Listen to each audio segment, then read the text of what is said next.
Estamos celebrando el lunes 17 de agosto. En este lunes de la semana 20ª del tiempo ordinario, hoy en el Evangelio nos presenta una escena que quizás hemos rezado muchas veces con ella. Es la vocación del joven rico, o como nosotros le llamamos, ¿verdad? De ese muchacho que era bueno, que tenía inquietudes en el corazón, que sabía, ¿verdad?, que en su corazón había algo que le pedía más, y que sin embargo la cobardía, el amor a las riquezas que tenía, le impidieron dar el paso decisivo a que nosotros pudiéramos conocer su nombre, a ganar la vida. Cuenta Gorky la historia de un pensador ruso que pasaba por una etapa de cierta crisis interior y decidió este hombre ir a descansar unos días a un monasterio. En aquel monasterio le asignaron una habitación que tenía en la puerta un pequeño letrero en el que habían escrito su nombre. Por la noche, como el hombre no lograba conciliar el sueño, pues decidió salir de la habitación y darse un paseo por el imponente claustro de aquel monasterio. A la vuelta, cuando empezó a sentir somnolencia, se encontró con que no había suficiente luz en el pasillo para poder identificar el nombre que había en la puerta de cada dormitorio. Y fue comenzando a dar vueltas por aquel claustro mirando todas las puertas que le parecían iguales. Por no despertar a los monjes que habían sido tan hospitalarios con él, pues pasó toda la noche dando vueltas por aquel oscuro corredor, sin atinar con su habitación. Con la primera luz del amanecer distinguió al fin cuál era la puerta de su habitación. Por delante de esta puerta había pasado tantas veces aquella noche sin reconocerla, y aquel hombre pensó que todo su deambular de aquella noche era más o menos como una figura de lo que a los hombres nos suele suceder con frecuencia en la vida. Solemos dar vueltas y vueltas y muchas veces pasamos por delante de la puerta que conduce al camino al que estamos llamados, pero nos falta la luz suficiente para identificarlo. Y es que saber cuál es nuestra misión en la vida es la cuestión más importante que debemos de plantearnos cada uno. Saber reconocer cuál es nuestra propia vocación. Saber plantearnos que discernir cuál es esa puerta que lleva nuestro nombre y que nos abre al camino de la felicidad es acertar con la propia vida.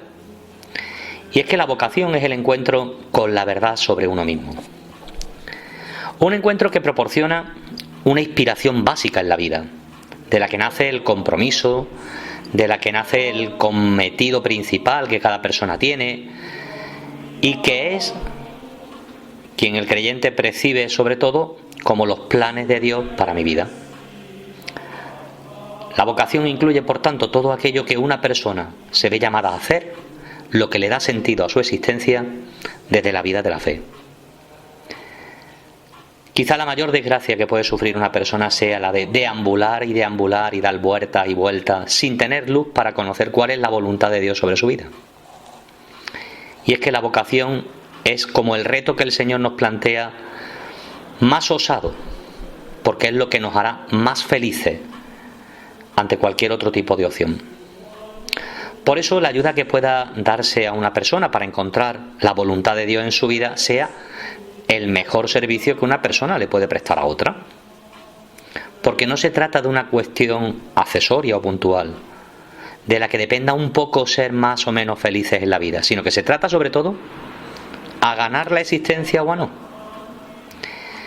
Ganar la vida, la felicidad aquí en la tierra y también en el cielo. Cualquier ideal humano, cualquier cambio en la vida de un hombre, nace de descubrir la verdad más profunda para la que Dios le llama. Y el encuentro más profundo con la verdad es la vocación. La vocación es la llamada que pide dar respuesta desde dentro de nosotros. Y desde dentro de nosotros hay muchas respuestas que se pueden encarnar de muchas maneras. Pero nuestra vida puede ser muy distinta según las respuestas que demos a esa cuestión principal. Los relatos, las anécdotas, la vida de los santos, las lecciones que el Señor nos va dando a través de su palabra. Esas anécdotas que muchos de vosotros me decís que os vienen muy bien. Con todas ellas lo único que pretendo es precisamente eso, que descubras cuál es la vocación, la misión para la que Dios te llama.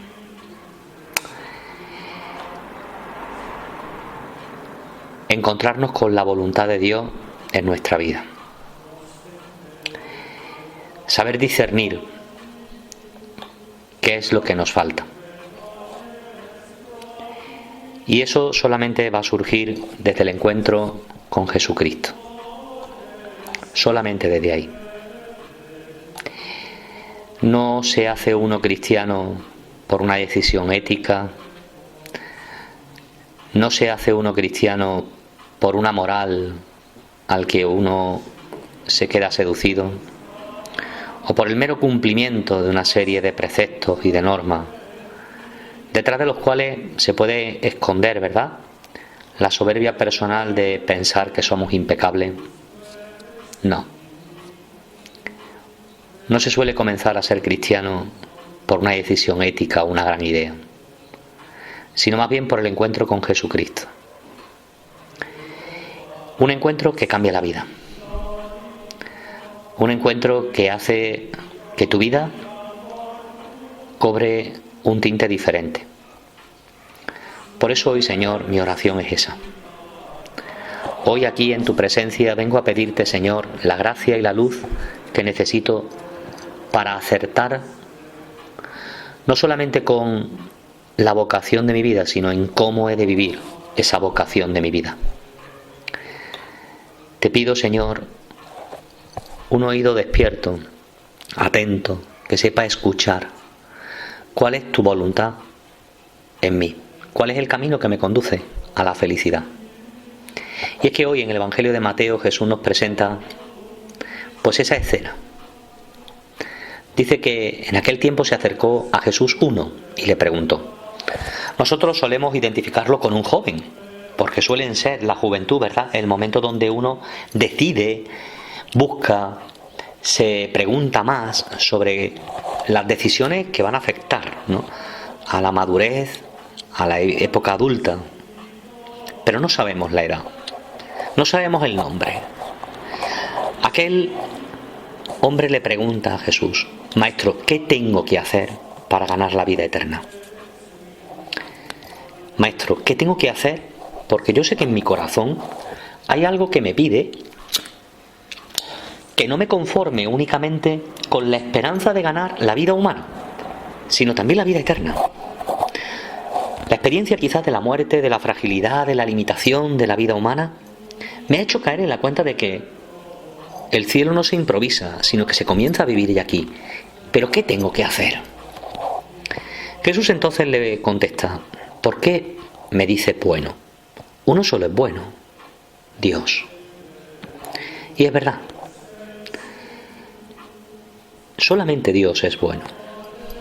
Los hombres tenemos, ¿verdad?, esa parte de cizaña y de trigo que conviven en nuestro corazón. Percibimos las tentaciones que nos despistan, que diluyen en nosotros y que sofocan el crecimiento de la buena semilla. Solo Dios es bueno. Pero Jesús le contesta: mira, si quieres entrar en la vida, una vida con mayúscula, guarda los mandamientos. Aquel hombre le preguntó: ¿cuáles? Jesús le contestó: no matarás, no cometerás adulterio, no robarás, no darás falso testimonio, honra a tu padre y a tu madre, ama a tu prójimo como a ti mismo. Claro, Jesús fue enumerando cada uno de esos preceptos del decálogo, de la ley de Moisés, donde han quedado consignados por escrito esos ítems o esas rúbricas que Dios nos ha querido dejar y que nos ha querido dejar como orientativo, porque detrás de cada uno de esos no se esconde un sí grande a algo que hace feliz al hombre. El muchacho le dijo: hombre, aquí ya el evangelista Mateo nos dice que era un muchacho.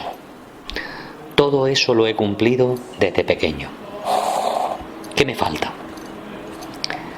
Aquel joven sentía en su corazón que no le bastaba, que había una ansia de plenitud y de algo más. Y dice el evangelista que Jesús lo miró con cariño. Tenía delante de sí a un hombre bueno, a un hombre bueno. Si quieres llegar hasta el final, anda, vende lo que tienes. Da el dinero a los pobres, así tendrás un tesoro en el cielo. Y luego, vente conmigo. Si quieres, porque eres bueno y Jesús te mira con cariño, dar respuesta a esa inquietud que hay en tu corazón, a ese plus, anda, vende lo que tienes. Dáselo a los pobres. Así tendrás un tesoro en el cielo. Hay tesoros que se compran en el cielo mediante el ejercicio de la caridad. ¿Y cuántas veces me he encontrado yo con personas tan caritativas que me han dado lecciones precisamente de lo que significa atesorar en el cielo? Y luego ven y sígueme. Yo no sé por qué aquel muchacho no quiso seguir al Señor. No sé si es que tenía el corazón puesto en la riqueza. No sé si es que le daba miedo a la letra pequeña, porque seguir al Señor tiene una letra pequeña que nos va desvelando en el curso de la historia personal de cada uno.